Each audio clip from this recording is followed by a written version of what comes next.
Assalamualaikum warahmatullahi wabarakatuh. Perkenalkan, nama saya Rica Bayaki, kelas A semester 4, Prodi Kesehatan Masyarakat. Nah, di sini saya akan menjelaskan tentang advokasi dalam mata kuliah promosi kesehatan. Yuk, langsung saja kita memulai dari slide 1.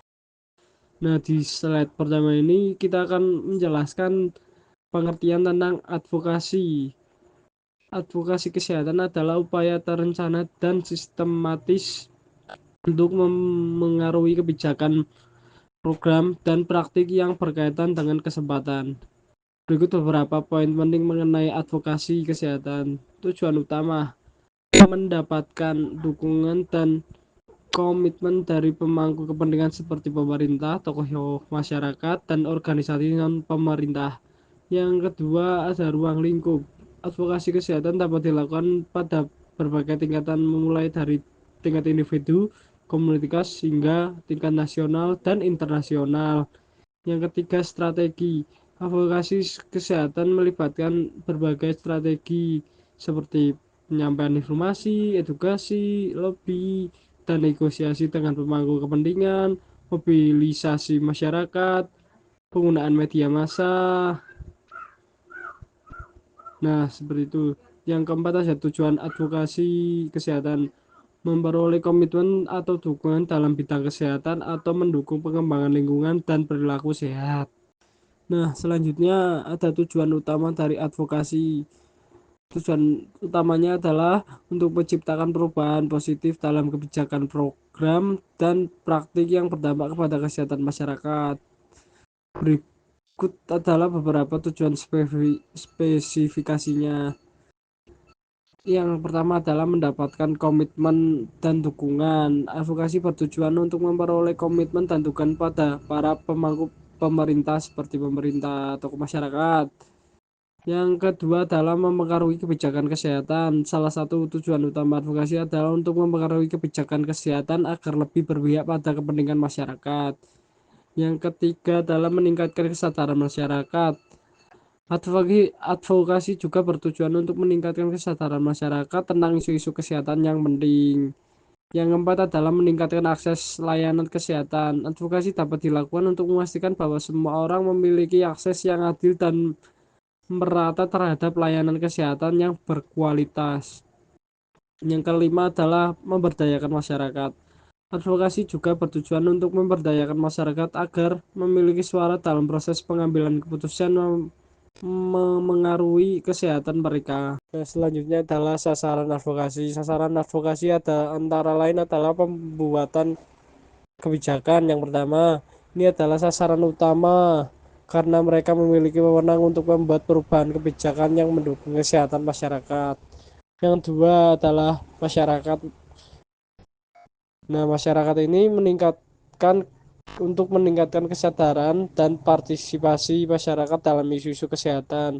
Nah, yang ketiga, organisasi profesi kesehatan melibatkan dokter, perawat, dan profesional kesehatan lainnya dalam mendukung dan melaksanakan program-program kesehatan. Nah, yang selanjutnya adalah media massa, menggunakan media untuk menyebarkan informasi kesehatan dan meningkatkan kesadaran publik. Nah, selanjutnya ada OMS, organisasi masyarakat sipil, bekerja sama dengan organisasi non-pemerintah yang peduli dengan isu-isu kesehatan. Nah, ada lagi sektor satwa, perusahaan dan industri untuk berpartisipasi dalam upaya kesehatan masyarakat. Nah, selanjutnya adalah manfaat advokasi kesehatan. Advokasi kesehatan memberikan banyak manfaat bagi individu, komunitas, dan masyarakat secara menyeluruh. Nah, di sini ada beberapa manfaat utama dari advokasi kesehatan. Yang pertama adalah peningkatan kesehatan masyarakat. Advokasi yang efektif dapat menghasilkan perubahan kebijakan dan program meningkatkan kesehatan masyarakat secara keseluruh. Nah, yang kedua adalah perubahan kebijakan yang positif. Advokasi dapat memengaruhi pembuat kebijakan untuk mengadopsi kebijakan yang lebih berpihak pada kesehatan masyarakat. Nah, yang ketiga adalah peningkatan kesadaran masyarakat. Advokasi dapat meningkat kesadaran masyarakat tentang isu-isu kesehatan yang penting dan dapat pemahaman yang lebih baik untuk masyarakat menyeluruh.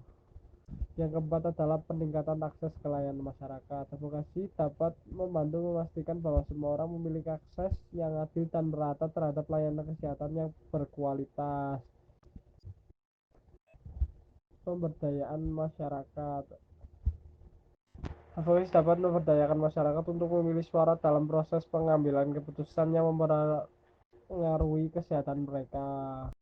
Nah, yang selanjutnya adalah menyiapkan bahan advokasi yang efektif.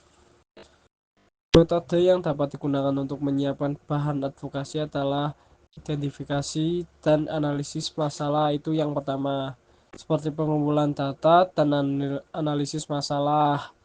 Nah, yang kedua adalah identifikasi dan analisis kelompok sasaran. Nah, seperti pemetaan pemangku kepentingan, seperti memahami kebutuhan, kepentingan, dan nilai-nilai setiap kelompok sasaran. Nah, terus segmentasi sasaran, golongkan sasaran menjadi kelompok-kelompok yang lebih kecil berdasarkan kebutuhan dan kepentingan mereka. Yang ketiga adalah menyiapkan dan mengemas bahan informasi seperti penyusunan pesan advokasi, kembangan pesan advokasi yang jelas, ringkas, dan meyakinkan menggunakan bahasa yang mudah dipahami oleh kelompok sasaran. Yang ya seperti pengembangan materi advokasi, siapan materi advokasi yang menarik informasi seperti brosur, presentasi, dan video. Nah, yang keempat ada pemanfaatan data dan riset. Bukti seperti bukti berbasis data, gunakan data dan riset untuk mendukung klaim dan argumen dalam advokasi. Seperti ada juga pakar dan ahli, libatkan pakar dan ahli dalam bidang kesehatan untuk memberikan dukungan dan validasi terhadap pesan advokasi. Yang kelima adalah evaluasi dan penyesuaian. Itu berisi pemantauan, pantau dan evaluasi efektivitas advokasi secara berkala. Fleksibilitas, bersikap fleksibel dan siap untuk menyesuaikan strategi advokasi sesuai dengan perubahan situasi dan kebutuhan dengan mengikuti metode-metode ini. Nah, selanjutnya adalah pelaksanaan advokasi kesehatan. Tahapan yang umum dilakukan dalam pelaksanaan advokasi. Satu, identifikasi dan analisis masalah. Dua, penetapan tujuan dan sasaran. Tiga, pengembangan strategi advokasi. Empat, pelaksanaan kegiatan advokasi. Yang terakhir, lima, pemantauan dan evaluasi. Nah, seperti itu. Nah, yang terakhir adalah contoh advokasi bidang kesehatan. Seperti advokasi bidang kesehatan lingkungan, seperti menjaga kebersihan dan memperingatkan kesadaran masyarakat untuk menjaga lingkungan agar tetap aman dan sehat dan dapat dihuni dengan selayak-layaknya dan tidak mengganggu masyarakat luas akan adanya masalah kesehatan yang akan menyebar luas di dalam masyarakat menyeluruh. Nah, seperti itulah penjelasan dari saya. Cukup sekian. Wassalamualaikum warahmatullahi wabarakatuh.